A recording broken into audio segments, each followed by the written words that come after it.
جی، جہاں تک بہت سارے لوگ سوالات کرتے ہیں، اور یقیناً بہت جائز ہے کہ آپ لوگ یہ پوچھتے ہیں کہ یہ ذیابطیس اتنی بیماری اتنی پھیلتی کیوں چلی جا رہی ہے۔ یقین جانیے کہ یہ ایک ایپیڈیمک بن گیا، ایک وبا بن گئی، اور 2025 تک پاکستان میں 6 سے 7 گنا زیادہ ذیابطیس کے مریض ہو جائیں گے۔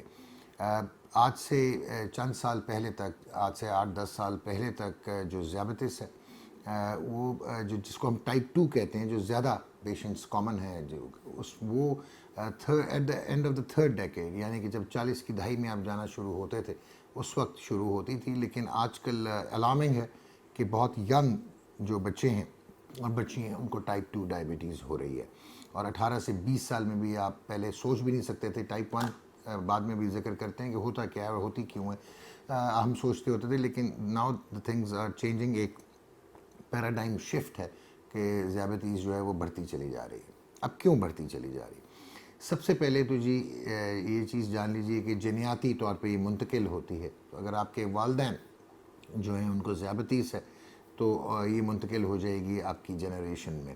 اگر والدہ ڈائبیٹک ہیں تو آبویسلی لڑکے زیادہ پرون ہو جائیں گے، اور اگر والد ڈائبیٹک ہیں تو بچیاں جو ہیں وہ زیادہ پرون ہو جائیں گے، اور اگر دونوں ڈائبیٹک ہیں تو پھر آپ کو یقیناً بہت خیال کرنا پڑے گا۔ ایک چیز تو ہو گیا، ایک فیکٹر کہ جنیاتی طور پہ ذیابطیس جو ہے وہ منتقل ہوتی ہے، اور یہ ٹائپ 2 ہوتی ہے۔ ایون ٹائپ 1 جو ہے وہ بھی اس کی بھی جینیٹک پری ڈسپوزیشن ہوتی ہے۔ تو ایک تو یہ ہے۔ دوسرا جی، حمل کے دوران آپ کے انسولن جو ہے، وہ جو ایک ہارمون ہے آپ کے جسم میں جو لبلبا آپ کا پروڈیوس کرتا ہے، پینکریاس، اس کے بیٹا سیلز، اس پہ بھی یقیناً ابھی آپ کو میں ایک ڈیٹیل دیتا ہوں۔ یہ اس کے کم ہونے سے یا اس کے فیلئر سے آپ کو ذیابطیس ہوتی ہے۔ تو جو حاملہ خواتین ہیں، اگر ان میں گیسٹیشنل ڈائبٹیز جس کو ہم کہتے ہیں، پریگننسی انڈیوس ڈائبٹیز، وہ ہو جائے تو وہ ڈیلیوری کے بعد، بچے کی پیدائش کے بعد ختم ہو جاتی ہے۔ لیکن عمومی طور پہ ایسی خواتین جس وقت اپنے تیسری دہائی کے آخری عشرے میں پہنچتی ہیں، یا جب 40 سال کی ہوتی ہیں، تو یقیناً وہ ٹائپ 2 بہت زیادہ ولنریبل ہو جاتی ہیں کہ ان کو ڈائبٹیز ہو جائے۔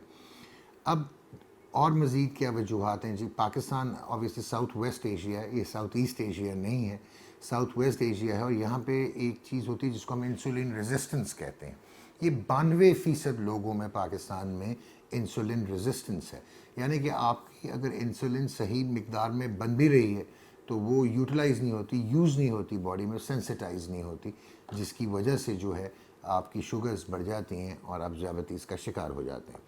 اب تھوڑی سی آپ کو میں ڈرانے کی بات کرتا ہوں۔ آج سے چند سال پہلے تک ذیابطیس کے مریض وہ سمجھے جاتے تھے جن کی فاقہ کشی کے بعد شوگر زیادہ ہو جائے یا کھانے کے بعد شوگر زیادہ ہو جائے، جس کو ہم رینڈم بلڈ گلوکوز کہتے ہیں۔ لیکن اب ایسی چیز نہیں ہے۔ اب اگر آپ کی شوگر نارمل بھی ہے، اور اگر آپ کی جو بی ایم آئی ہے، باڈی میس انڈیکس، یعنی کہ آپ موٹے ہیں اور وہ 35 سے زیادہ ہے، تو آپ یہ سمجھ لیجئے کہ آپ میں انسولین ریزسٹنس بھی ہے اور آپ ذیابطیس کا شکار ہوتے چلے جا رہے ہیں۔ خواتین میں جو ہے اگر 34 اور مرد میں اگر 36 ویسٹ سے زیادہ ہو جائے تو یقین جانیے کہ you are more prone to have diabetes.